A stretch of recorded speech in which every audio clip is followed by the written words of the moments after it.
Hey guys, this is Ray with DRP Motorsports. Welcome back. We've got this 2018 Roush Supercharged Mustang back in the shop. You've seen it many times before. Customers got a full maxed out Roush 2650 blower setup on it. It's been ported by Jokers. It's got the 103 throttle body on it. It's got a 2.8 pulley on it. It's got a 1050 injectors, complete fuel system, all the goods, making over 900 horsepower. Anyway, this customer of ours, his whole thing is 60 to 130 times in roll racing on the street, and he wants to be the fastest Roush 2650 supercharged Mustang in the country. There's a guy right now that's officially a little bit faster than he is. He's running some 60 to 130 times, I think, in the 4.7 range. Our customer here is right at 5.0, and we decided that we wanted to make a change that I think will help him knock off a little bit of time. Let me get the car up in there, and I'll show you what we just did. It's really a simple mod, and for a high horsepower supercharged car, it can make all the difference at the drag strip or on the road doing 60 130 times.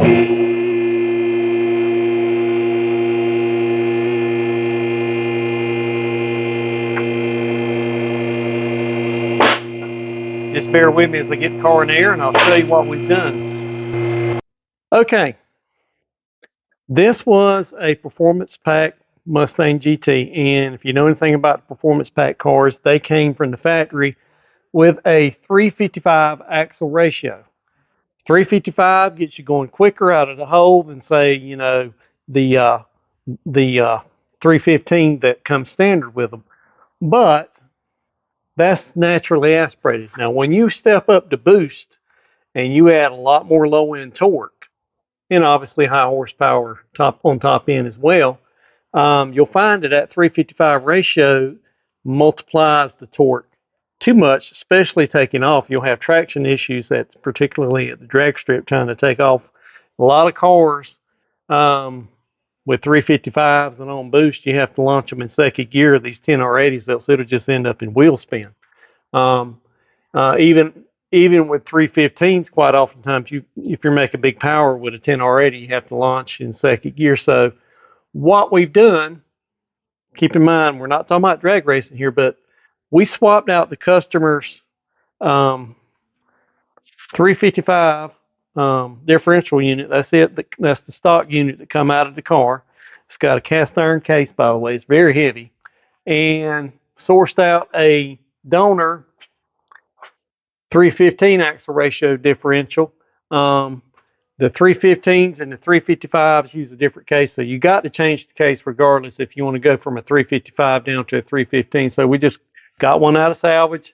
This is actually an aluminum case that come out of a regular GT Mustang. It's got a 315 axle ratio in it, so it's actually lighter than that heavy cast iron piece down on the floor.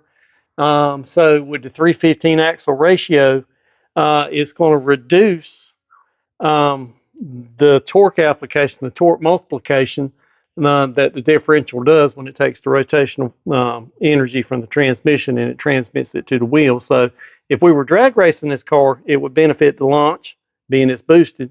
But for the 60 to 130 runs, here's what our theory was. With the 355s, we're going through our RPMs quicker, so during that 60 to 130 run, we're making, so many gear changes. By going down to a 315 axle ratio, we're hoping that we'll knock one gear change out of that 60 to 130 pull. And if we can knock a gear change out of that 60 to 130 pull, that'll lower our times, because anytime this transmission has to shift gears, it's pulling spark, it's pulling torque in order to make that gear change. And then during that process, you're losing forward momentum just ever so slightly. So if we can reduce this 60 to 130 pull by one gear change, and doing that, I think we will get this guy's 60 to 130 times below 5 seconds and very close to the national record. So that's what we're shooting for. I think we'll be able to do it, especially with the cooler air coming. With cooler air, more power, more boost.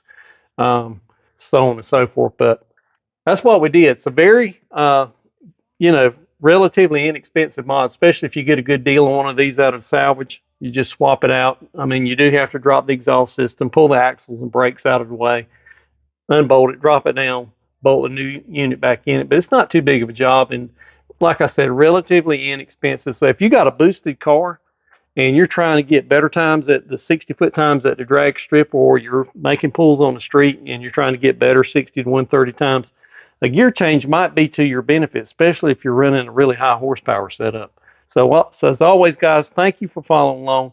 God bless you, and we'll see you again soon.